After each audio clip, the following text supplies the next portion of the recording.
യഥാർത്ഥത്തിൽ ഈ വളരെ യാഥാസ്ഥിതികരായിട്ടുള്ള ആളുകളുടെ തനി നിറം ഇത്തരം കാര്യങ്ങൾ വരുമ്പോൾ വ്യക്തമാവുകയാണ്. ശബരിമല അന്താരാഷ്ട്ര പ്രസക്തിയുള്ള ഒരു തീർത്ഥാടന കേന്ദ്രമായിട്ട് മാറുന്നു എന്നുള്ളത് നമ്മളെല്ലാം കാണുകയാണ്. പ്രതിവർഷം അവിടെ വരുന്ന ഭക്തരുടെ എണ്ണം വളരെ കൂടിക്കൂടി വരുന്നതാണ് നമ്മൾ കാണുന്നത്. ഗവൺമെൻറ്റിൻ്റെ ഉദ്ദേശം ഭക്തജനങ്ങൾക്ക് എല്ലാ സൗകര്യവും ചെയ്തു കൊടുത്തുകൊണ്ട് യാതൊരു വിവേചനവുമില്ലാതെ അവിടെ ആളുകൾക്ക് വന്നു പോകാൻ സൗകര്യപ്രദമായി ആരോഗ്യകരമായി വന്നു പോകാനുള്ള അവസരം സൃഷ്ടിക്കുക എന്നുള്ളതാണ്. അയ്യപ്പ സംഗമത്തെ എല്ലാവരും അനുകൂലിക്കുകയല്ലേ വേണ്ടത്.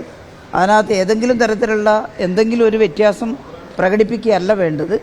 കേരളത്തിൻ്റെ ഏറ്റവും വലിയൊരു തീർത്ഥാടന കേന്ദ്രമായി ലോക ശ്രദ്ധയെ ആകർഷിക്കുന്ന സൗകര്യങ്ങളുള്ള ഒരു തീർത്ഥാടന കേന്ദ്രമായി, എന്നാൽ ശബരിമലയുടെ എല്ലാ തരത്തിലുള്ള അതിൻ്റെ ശാലീനതയും എല്ലാം നിലനിർത്തിക്കൊണ്ടുള്ള ഒരു തീർത്ഥാടന കേന്ദ്രമായി ഈ ശബരിമലയെ മാറ്റുക, അവിടെ ഭക്തജനങ്ങൾക്ക് ആരോഗ്യകരമായി തീർത്ഥാടനം നടത്താനുള്ള സൗകര്യം ഏർപ്പെടുത്തുക എന്നുള്ളതാണ് ഇടതുപക്ഷ ഗവൺമെൻറ് കാണുന്നത്. വലിയ പിന്തുണയാണ് അതിനെല്ലാ ഭാഗത്തു നിന്നും ലഭിക്കുന്നത്.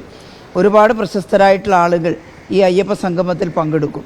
അതിനകത്ത് യാതൊരു വിവേചനവും ഇല്ല എന്നുള്ളതാണ് നമുക്ക് പറയാനുള്ളത്.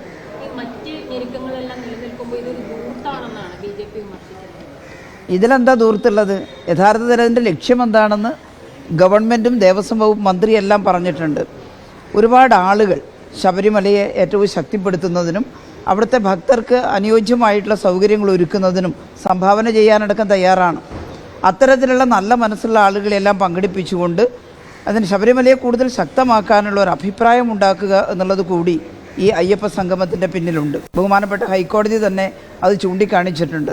അതിനോട് താല്പര്യമുള്ള ആളുകൾ ഈ മഹാസംഗമത്തിൽ പങ്കെടുക്കുകയും എനിക്ക് തോന്നുന്നു വലിയ തോതിൽ ശബരിമലയെ ഭക്തജനങ്ങൾക്ക് അനുകൂലമായിട്ട് മാറ്റിയെടുക്കുന്നതിനുള്ള ഒരുപാട് സംരംഭങ്ങൾക്ക് തുടക്കം കുറിക്കാൻ ഇപ്പോൾ എയർപോർട്ട് അത്തരം കാര്യങ്ങളെല്ലാം ഇപ്പോൾ തന്നെ പറയുന്നുണ്ട്.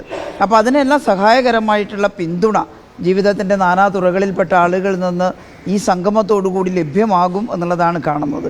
അതിനെയെല്ലാം അംഗീകരിക്കുകയും പിന്തുണയ്ക്കുകയുമാണ് യഥാർത്ഥ അയ്യപ്പ ഭക്തന്മാരായിട്ടുള്ള ആളുകൾ ചെയ്യേണ്ടത്.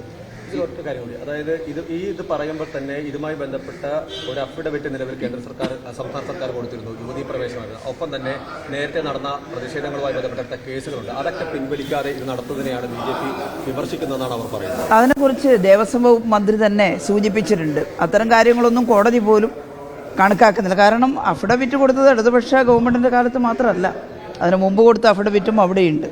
അത് മറ്റൊരു കാര്യമാണ്. എന്നാൽ ഇവിടെ അത്തരത്തിലുള്ള ഏതെങ്കിലും തരത്തിലുള്ള തർക്ക വിഷയങ്ങളൊന്നും ഈ സംഗമത്തിലില്ല.